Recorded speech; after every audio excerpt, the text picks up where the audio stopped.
আজকের গুরুত্বপূর্ণ আঞ্চলিক সংবাদে সবাইকে জানাই স্বাগতম। আজকের সন্ধ্যার বিশেষ খবর হলো ত্রাণ বন্টনের কারচুপির অভিযোগে উত্তাল করিমগঞ্জ সদর সার্কল কার্যালয়। 7-8 দিন থেকে বন্যার জলের তলায় থাকা বেশিরভাগ বন্যাক্রান্তরা ত্রাণ সামগ্রী পাওয়া থেকে বঞ্চিত রয়েছেন এমন অভিযোগে সার্কল কার্যালয়ে বিক্ষোভ দেখালেন বঞ্চিতরা।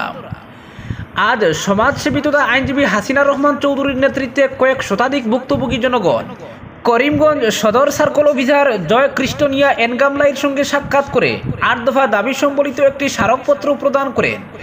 স্মারকপত্রে উল্লেখিত দাবিগুলোর মধ্যে রয়েছে বানবাসীদের জন্য পর্যাপ্ত পরিমাণ ত্রাণ বন্টনের ব্যবস্থা অবিলম্বে করা, বিশুদ্ধ পানীয় জল, শিশু খাদ্য বিতরণ, গবাদি পশুর খাদ্য, বন্যায় ক্ষতিগ্রস্ত বাড়িঘরের ক্ষতিপূরণের ব্যবস্থা, চাষিদের ক্ষতিপূরণ প্রদান, ত্রাণ সামগ্রী সঠিকভাবে বন্টন করা এবং বন্যা পরবর্তী সময়ে স্বাস্থ্য শিবিরের ব্যবস্থা করাও দাবি রাখেন।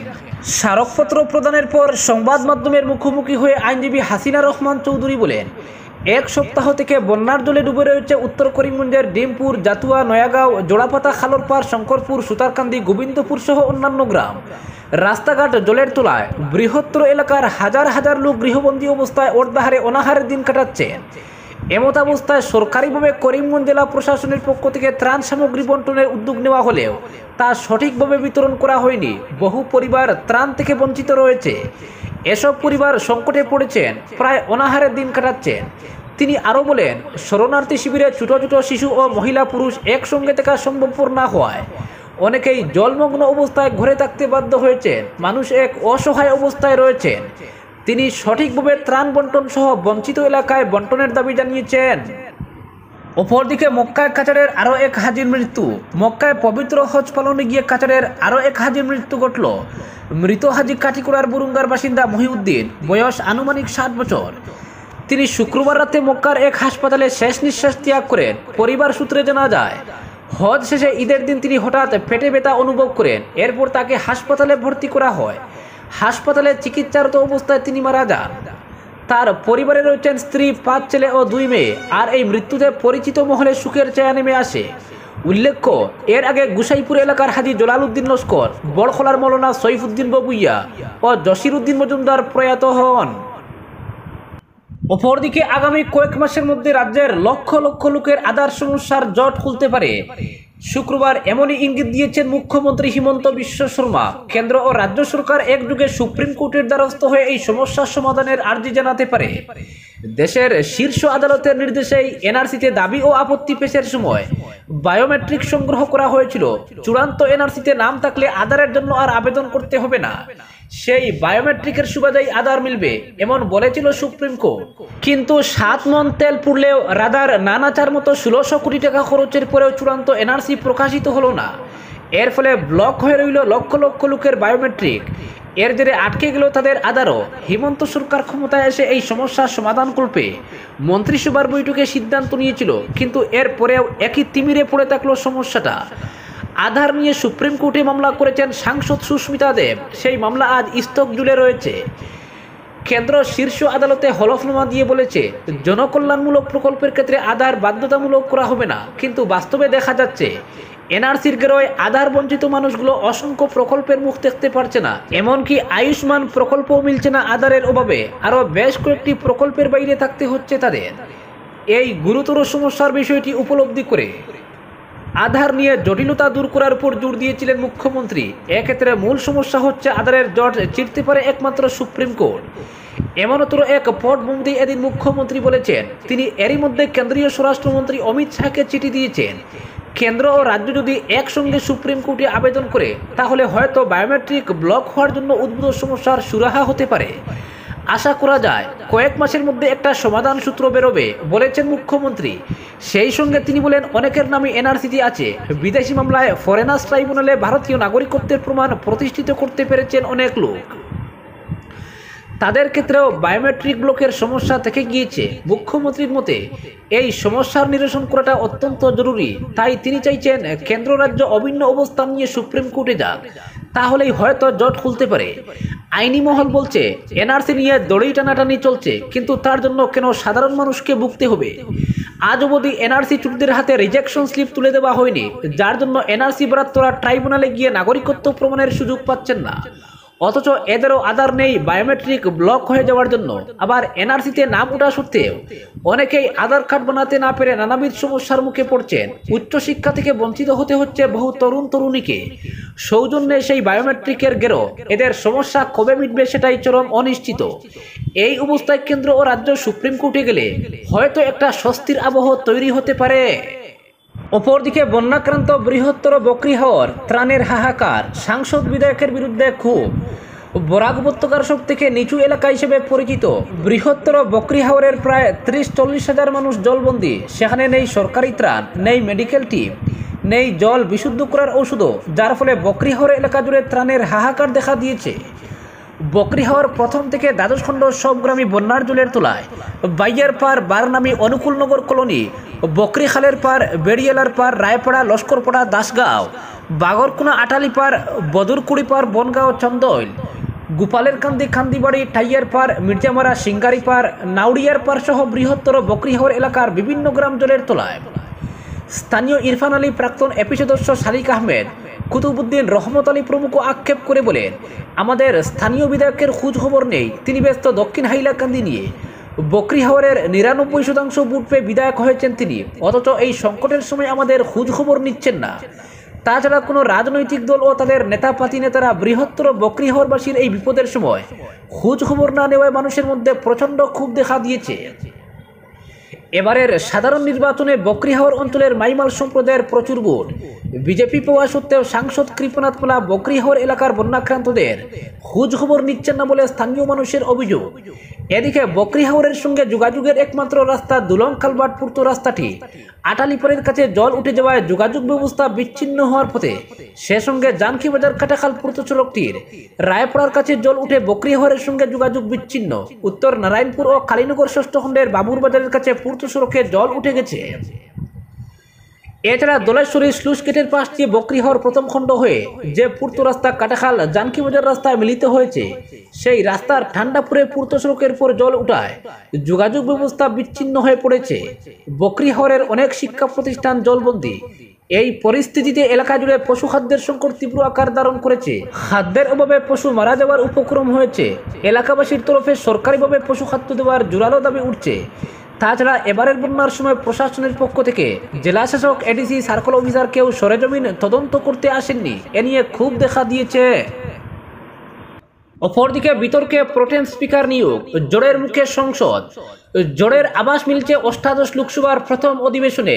নিট ও নেট পরীক্ষায় অনিয়ম নিয়ে একেবারে শুরুর দিন থেকেই নরেন্দ্র মোদীর নেতৃত্বাধীন এনডিএ সরকারকে চেপে ধরতে তৈরি বিরোধী ইন্ডিয়া জোট। এবারের লোকসভার চেহারা আগের দুটির তুলনায় অনেকটাই ভিন্ন হতে যাচ্ছে। টানা তৃতীয়বার সরকার গঠন করলেও বিজেপির কাছে সংখ্যাগরিষ্ঠতা নেই। চন্দ্রবাবু নাইডুর টিডিপি ও নীতিশ কুমারের জেডিইউর বর্ষাতেই মূলত মোদীকে সরকার চালাতে হবে। অন্যদিকে গত দুইবারের তুলনায় এবার লোকসভায় অনেকটাই শক্তিশালী বিরোধীরা। তাই এবারের সদন চালাতে গিয়ে যে সরকার পক্ষকে হিমশিম খেতে হবে তা এখনই আজ পাওয়া যাচ্ছে। বিরোধীদের অভিযোগ, বিভিন্ন রাজনৈতিক দলের মতামতকে গুরুত্ব দিয়ে খতিয়ে দেখার ক্ষমতা প্রধানমন্ত্রী মোদীর নেই। ফলে সংঘাতের শুরুটা যে মুখোমুখি হতে যাচ্ছে তা স্পষ্ট। সোমবার নবনির্বাচিত লোকসভা বসবে, আর একেবারে শুরুর দিন থেকেই দেশের অভিন্ন জনতাবান্ধব ইস্যুতে সব বিরোধীকে একজোট করে সরকার পক্ষকে কোণঠাসা করতে তৈরি কংগ্রেস। বৃহস্পতিবার নিট অনিয়ম ইস্যুতে সাংবাদিক সম্মেলনে সেই ইঙ্গিত দিয়ে রেখেছেন রাহুল গান্ধী। বিরোধী সরকারের মধ্যে আরেকটি বিতর্কের বিন্দু ইতিমধ্যেই তৈরি হয়ে গিয়েছে, তা হলো প্রোটেম স্পিকার নিযুক্তি নিয়ে। বিরোধী জোটের সূত্র জানিয়েছে, লোকসভার স্পিকার নির্বাচন ইস্যুতে সরকারের সঙ্গে কোনো ধরনের সংঘাতে না গিয়ে ঐক্যমত্যের ভিত্তিতে সিদ্ধান্ত নেওয়ার পক্ষে ছিলেন ইন্ডিয়া জোটের সিংহভাগ দল। কিন্তু 8 বারের কংগ্রেস সাংসদ কুদিকুন্নিল সুরেশকে প্রথা মেনে প্রোটেম স্পিকার নিযুক্ত না করে উড়িষ্যার 7 বারের বিজেপি সাংসদ বক্রহরি মাহতাবকে নিযুক্তি দেওয়ায় বিরোধী সরকার সংঘাত শুরু হয়ে গিয়েছে। কংগ্রেসের অভিযোগ, প্রথা অনুযায়ী সবচেয়ে বেশি সময় যিনি লোকসভায় জয়ী হয়ে এসেছেন তাকেই প্রোটেম স্পিকার হিসেবে নিযুক্তি দেওয়া হয়ে থাকে। কিন্তু মোদী সরকার সেই রীতিভেঙ্গে 8 বারের কংগ্রেস সাংসদ সুরেশের বদলে 7 বারের বিজেপি সাংসদ মাহতাবকে প্রোটেম স্পিকার নিযুক্তি করেছে। কংগ্রেসের প্রবীণ সাংসদ মনীষ তিওয়ারি শুক্রবার বলেন, প্রোটেম স্পিকার হিসেবে কে সুরেশকে এড়িয়ে যাওয়াটা সদন চালানোর ক্ষেত্রে সর্বদলীয় সহযোগিতার যে ক্ষেত্রটি রয়েছে তার বিরোধী। মোদী সরকারকে সতর্ক করে দিয়ে তার সংযোজন। সরকারকে এটা মাথায় রাখতে হবে, শাসক পক্ষের মূল রাজনৈতিক দলের কাছে লোকসভায় সংখ্যাগরিষ্ঠতা নেই। তারা যদি এটা মনে করে থাকে 2014 থেকে 2024 পর্যন্ত যা করে এসেছেন এবারও তা করবেন, তবে দুর্ভাগ্যজনকভাবে তারা ভুল করবেন এবং খুব শীঘ্রই তারা বিপদের মুখে পড়বেন। কংগ্রেসের প্রধান মুখপাত্র জয়রাম রমেশের মতে নতুন লোকসভায় সবচেয়ে বেশি 8 বারের সাংসদ রয়েছেন 2 জন, কংগ্রেসের সুরেশ ও বিজেপির বীরেন্দ্র কুমার। যেহেতু বীরেন্দ্র কুমার একজন কেন্দ্রীয় মন্ত্রিসভার সদস্য, তাই প্রথমে প্রোটেম স্পিকার হিসেবে নিযুক্ত হওয়ার কথা কংগ্রেসের দলিত সাংসদ সুরেশের, কিন্তু সরকার সেই রীতি ভেঙে বক্রহরি মাহতাবকে প্রোটেম স্পিকার নিযুক্ত করলো। তার অভিযোগ, বিজেপি বুলডোজার রাজনীতির মানসিকতা থেকে এখনো বেরিয়ে আসতে পারেনি। মাহতাবকে প্রোটেম স্পিকার পদে নিযুক্ত করা দেশের সংবিধানকে অসম্মান করারই শামিল। যদিও কেন্দ্রীয় সংসদীয় পরিক্রমা মন্ত্রী কিরেন রিজিজু কংগ্রেসের এই অভিযোগ উড়িয়ে দিয়েছেন। তার যুক্তি, প্রথা অনুযায়ী যে সাংসদরা সবচেয়ে বেশি নির্বাচিত হয়ে আসবেন তাকেই প্রোটেম স্পিকার পদে নিযুক্ত করা হয়। কংগ্রেসের সুরেশ 8 বার নির্বাচিত হলেও তিনি টানা নির্বাচিত হননি, মাঝে 2 বার গ্যাপ ছিল। অন্যদিকে মাহতাব টানা 7 বার একই কেন্দ্র থেকে জয়ী হয়ে এসেছেন, প্রথম 6 বার বিজেপির হয়ে এবং এবার বিজেপির হয়ে। ফলে সংসদীয় রীতি মেনেই মাহতাবকে প্রোটেম স্পিকার পদে নিযুক্ত করা হয়েছে। কংগ্রেসের অযথা বিতর্কের মনোভাব দেখে আমার লজ্জা হচ্ছে, কিন্তু কংগ্রেস সহ বিরোধী নেতারা এই যুক্তি মানতে নারাজ। কংগ্রেসের সাংসদ গৌরব গগৈর অভিযোগ, মোদী সরকার দেশের দলিত সম্প্রদায়কে তাদের এক প্রতিনিধিকে সংসদে দেশের 543 জন সাংসদের শপথ গ্রহণ অনুষ্ঠানের পৌরোহিত্য করার গৌরব থেকে বঞ্চিত করছে। লোকসভা নির্বাচনে ধাক্কা খেয়ে বিজেপি সংখ্যাগরিষ্ঠতা হারালে এবারও তাদের আচরণে খুব একটা ফারাক হবে বলে মনে করেন না আসামের এই কংগ্রেস সাংসদ। সপ্তদশ লোকসভায় কংগ্রেসের উপনেতা হিসেবে গৌরবকে বিরোধী ও শাসক বেঞ্চের মধ্যে রীতিমতো দৌড়ঝাঁপ করতে হয়। সেই লোকসভায় সংসদীয় আচরণ লঙ্ঘনের অভিযোগে বিরোধীদের 146 জন সাংসদকে সাসপেন্ড করা হয়েছিল, যার জেরে সপ্তদশ লোকসভার শেষের দিকটা বিরোধী বেঞ্চ প্রায় শূন্যই ছিল। গৌরবের মতে, আমার মনে হয় না প্রধানমন্ত্রী মোদী সংসদে তার আচরণে পরিবর্তন করবেন। গত 10 বছর ধরে তিনি যা করে আসছেন তাই হয়তো এবারও দেখা যাবে।